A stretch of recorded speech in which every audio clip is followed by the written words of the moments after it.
So, welcome back to another week in AI content. And this week was actually quite interesting because a lot of unsurprised tools managed to come out. So, let's take a look. So, starting with Audio LDM2, it's learning holistic audio generation with self-supervised pre-training.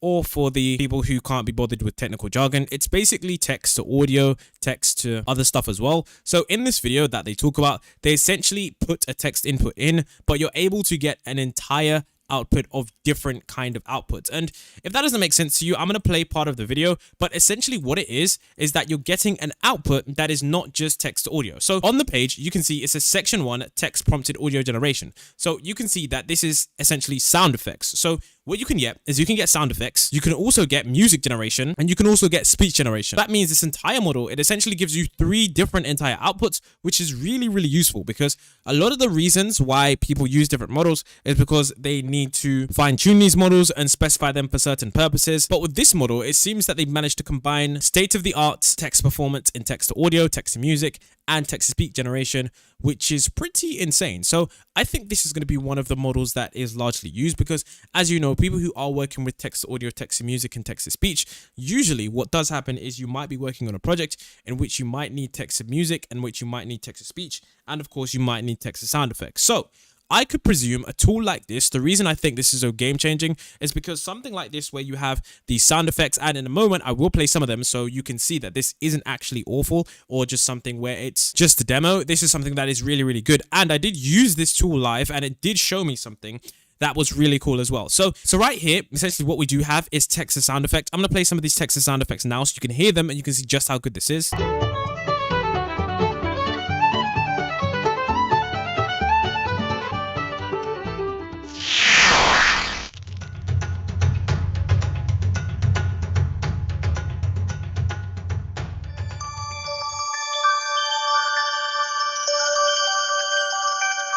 So now that you've seen all of the examples, the reason I think Audio LLM2 is game changing is because something like the Adobe Suite, imagine I'm editing a video and I want them to be able to add, a background track. I can add background track. Then I want to be able to add the speaker. I can add the speaker. Then I want to add some sound effects. I can simply add that all in one simple tool. There is a video that they did release, but it is actually really cool. So leave a comment down below, let me know if you do try it out and if you do like the results, because my personal results were actually pretty good. Then we had something game changing where we had Google's DeepMind CEO said its next algorithm will eclipse ChatGPT. So essentially the company that built AlphaGo, the company that built many different game changing breakthroughs in artificial intelligence, is working on a new system called Gemini that stated that it will tap into techniques that helped AlphaGo to be a Go champion in 2016, and it's going to eclipse ChatGPT. Now, essentially what this means is that they're probably going to release a tool that's somehow more advanced than ChatGPT or GPT-4, and by them stating that it's going to eclipse ChatGPT, I don't doubt it, because if you've ever seen AlphaGo and you've ever watched our video in which we talked about it, you'll understand just how crazy it was. So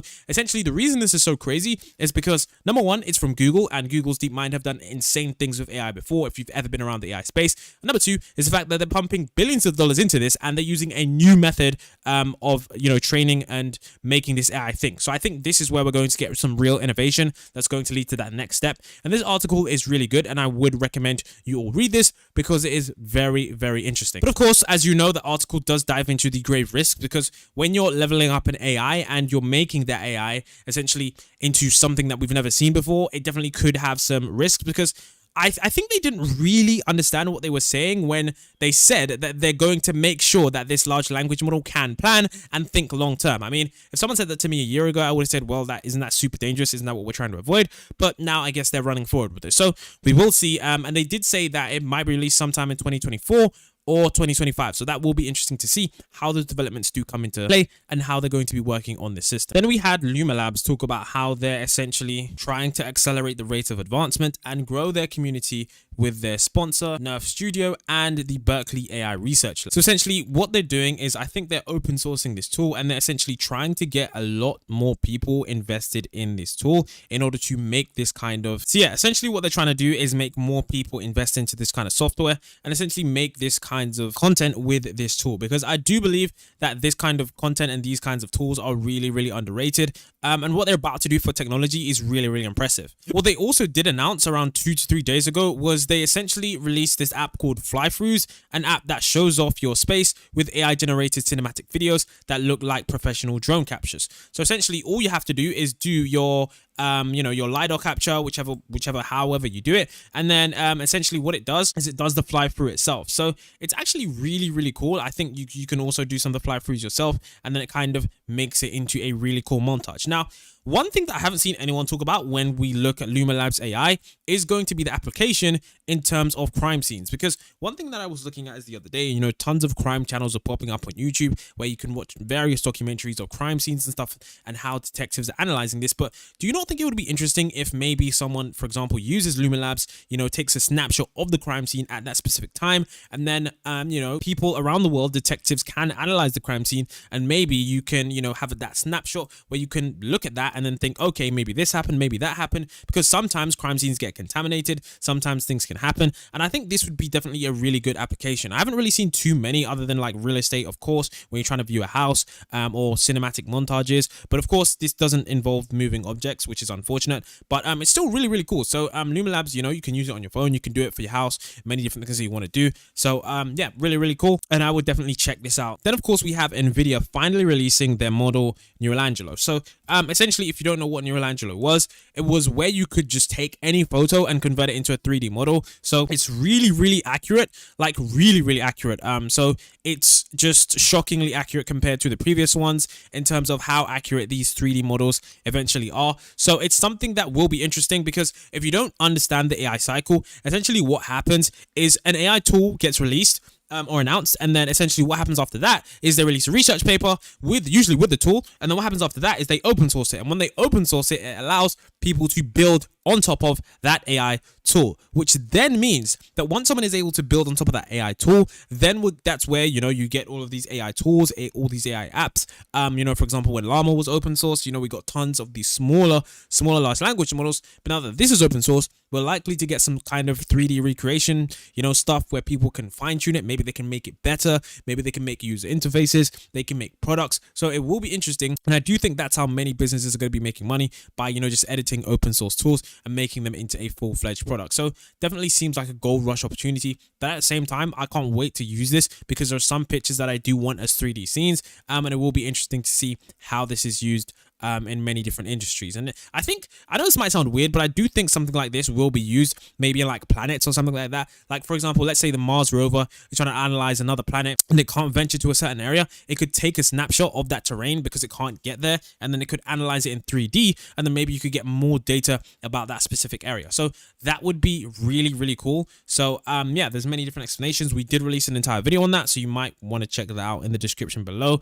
But yeah, it's really, really cool. So I'm excited for this. I'm excited to see what people build on it. Then of course we had another AI tool release, one image to high quality 3D object generation using both 2D and 3D diffusion priors.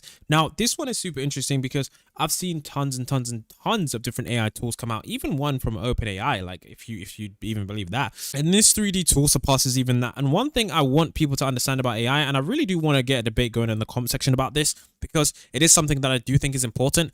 I think that any company that solely focuses on solving one AI problem is going to be vastly better than any AI company that focuses on solving various problems, because time and time again, what we see is, many of these apps that you're seeing, many of these other examples that you're seeing, Shap-E, I think this one was from OpenAI, and some of these other ones are from other companies that do other AI stuff as well. But the problem is that these aren't that great. Like in converting this image to a 3D model, it isn't that great. But this company that's focused on doing this, which you can see Magic123, they've worked extensively on this. You can see just how good this is. Like, look at that teddy bear, look at this statue, look at that horse, look at this thing. Like, those actually look like game ready. I would argue that some of them are game ready. Maybe not the horse, because the horse's face does look a bit weird, but literally, generated objects just from an image. This is some pretty impressive stuff. So they use a different strategy. I'm not going to get too much into the details, but I do think that this kind of stuff is really interesting, because it shows us that when companies just simply focus on whatever it is they want to do, and they really just decide to make these high quality meshes, it shows us that specialization is going to be something that I do think stands out. So if there's any AI companies watching this, I highly doubt it, but I would say specialization is where it's going to set you far apart, because if there's a company that can literally do image to 3D with perfection, they're going to be worth a lot, because image to text to image is huge, And this is very, very close. Like this teddy bear, this statue, this horse, this mugrat, whatever it is right here, that's really, really close. So I think whichever company manages to solve it quickly, they're going to do really, really well. So there's that. But then we had something called music to image, which was really, really interesting because it's not something that you would expect or even has a demand, but I do think that some creatives will use it. So essentially you can select an audio and then you can generate an image from that music. And I'm not sure what it's based on too much, but it is very, very interesting to see the kinds of AI tools that are constantly released, because music to image wasn't something that I even thought about. But I'm guessing, just based on what I think they do, is maybe they have something that describes the music track, then converts that description into a text prompt that is then led into something like Stable Diffusion, and then you get an image output from that. So yeah, I think this is something that could work, because I mean, sometimes people make music and they want to transform it into other mediums of art.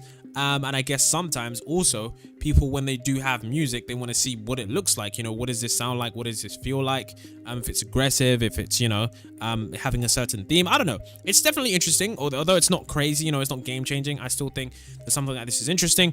And it's definitely something you can check out, you can use, because there's a Hugging Face space. So yeah, let me know what you think about this as well. Okay, so this is probably the biggest thing that I've ever seen in AI, and I think this is going to transform online content, and I think there's literally going to be a law made about this, because what we are looking at is the very next evolution in how news presenters, how YouTubers, how, you know, media companies, including some people like myself, may actually choose to deploy their content. So what you're seeing on screen is not a real person. This isn't a real person at all. This person didn't get up and record this content. They didn't record the voiceover. This is 100% artificial intelligence generated content, and it kind of blew my mind, because I was like, what on earth is going on here?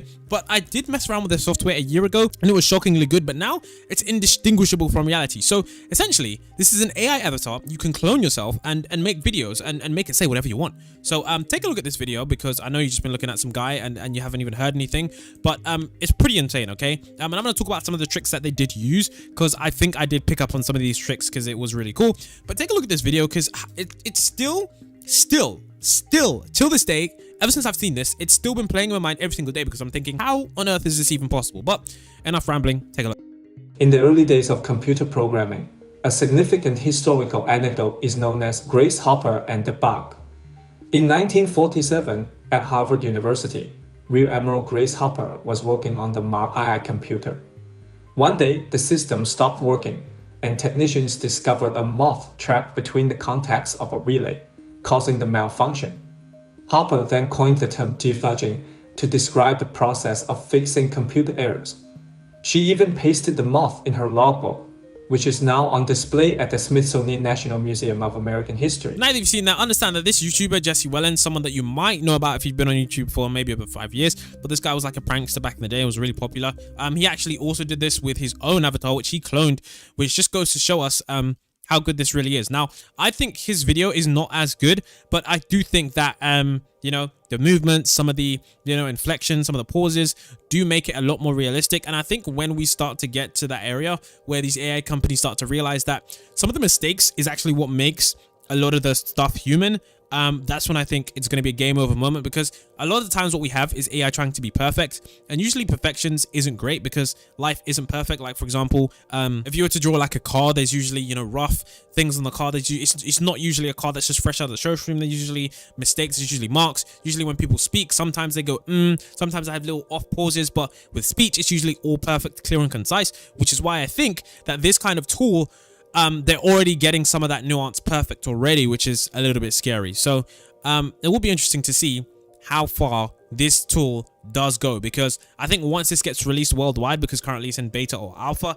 it's going to be absolutely insane. So take a look out for that one, because that definitely did scare me. Also, Anthropic did actually improve Claude 2, which isn't really big news, but I think it's important to note that Claude 2 is actually coming up on the level of ChatGPT in terms of usability, just because, as you know, currently ChatGPT is facing a crisis where many people are stating that it isn't as good as its counterparts in terms of the fact that the quality has declined. So I think it's a PR problem, because ChatGPT is most certainly better than every other AI tool out there, but because it's declined in usability, many users are feeling frustrated that they initially paid for something, but it's gone down in quality. I mean, imagine buying a phone and it got worse as you used it. I mean, although that does happen, it's not what you'd expect from software. You wouldn't expect your software to get worse, okay? It's not like a hardware issue.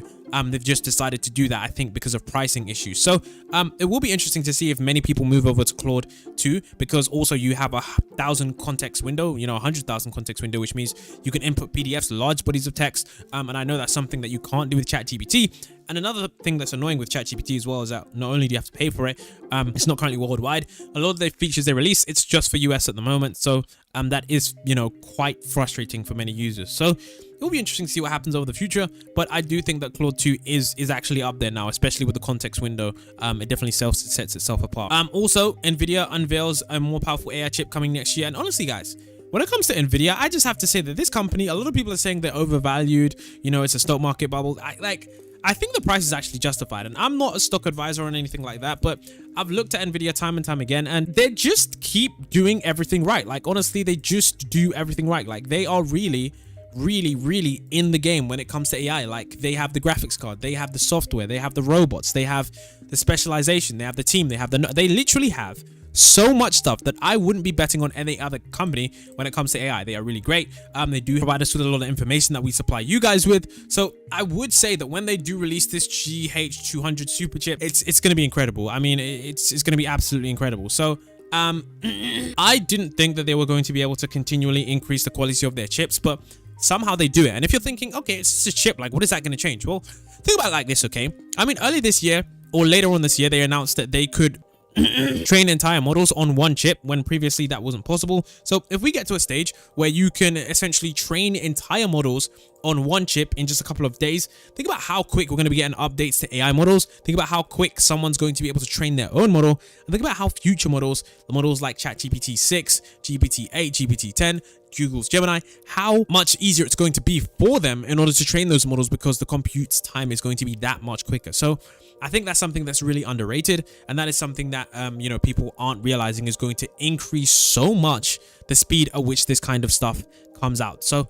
keep an eye for this, because these are the announcements that they don't break the headlines, but they really do move everything quickly, because people are like, oh my god, all these tools coming out so quickly. Well, it's thanks to NVIDIA, it's thanks to all these fast chips that are able to get everything processed so quickly. So all these cloud companies, man, they're going to be blowing up. But yeah, NVIDIA once again doing it crazy. Then of course we had something called Suno AI. So essentially it's text to music, and we have seen loads of different text to music, but this is the first tool that is actually out there and released. So thank God for that, because you know, so many tools out there, you know, in these videos that we talk about, we talk about them, but the tools don't get released. Like, I might say, okay, they released this text to image. For example, earlier in the video, we talked about, you know, text to 3D or whatever, but or image to 3D. But the problem is that we can't actually use these tools. So what useful is a tool if we can't use it? And this is something that you can use. It is an alpha, and you can sign up. It's like Discord, it's like Midjourney. So for those of you who are creators out there who want uncopyrighted soundtracks, definitely going to shake up the music industry, the royalty-free soundtrack industry. I do want to know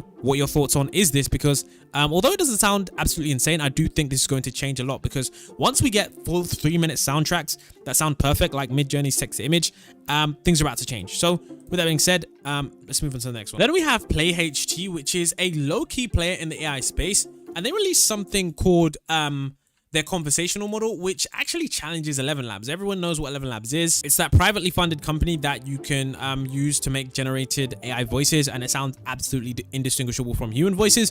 But PlayHT, they really did just change the absolute game with this conversational stuff. I mean, on their website, you can see AI text-to-speech, AI voice cloning, voice generation API. But what they released with the conversational stuff, it's crazy, okay? Now, don't take my word for it, okay? Don't take my word for it. Look at this video, because I think this is going to be the second company that most people do use. And just take a look, because it's crazy, all right? It's just crazy. I mean, yeah, I'm just gonna play the video, and you let me know if you can tell which one is AI, because I can't, okay? The comments can't on other videos, and I don't know, so you let me know. I honestly can't believe what I'm seeing right now. I honestly can't believe what I'm seeing right now. I honestly can't believe what I'm seeing right now. I honestly can't believe what I'm seeing right now. Hello, Play Support speaking. Hey guys, yeah, so I've been on your basic plan for like a few months, and I think I want to upgrade to the professional plan, the one that's $99 per month. Yeah, sure. Glad you're liking it enough to, you know, consider an upgrade. Let me just pull up your details real quick. Can you shoot me your account email or like your phone number? Sure. It's 650-451-2218. All right, just give me a sec. Mm-hmm. Okay, there you are. So what are you actually looking for in the upgrade? Any specific features or stuff that you've got your eye on? Yeah, well, I've been running out of storage a bit. And Then we had something that was once again shocking, as AI is. I mean, every week it seems like there's something that just blows my mind. And I did think that these people were going to be safe, but I really don't know which job is going to be safe other than, entertainers, because what you're seeing on screen now is an AI robot that cleans toilets, and it isn't just like a basic like button you press and then it essentially just like wipes the toilet. But this is something that literally goes inside a toilet, opens the door, shuts the door, hoovers, cleans it. And I think this is crazy because everybody knows that nobody really wants to clean toilets. I mean, especially in some scenarios, like for example, a bathroom in a bar, those ones are particularly not nice, or, like public bathrooms.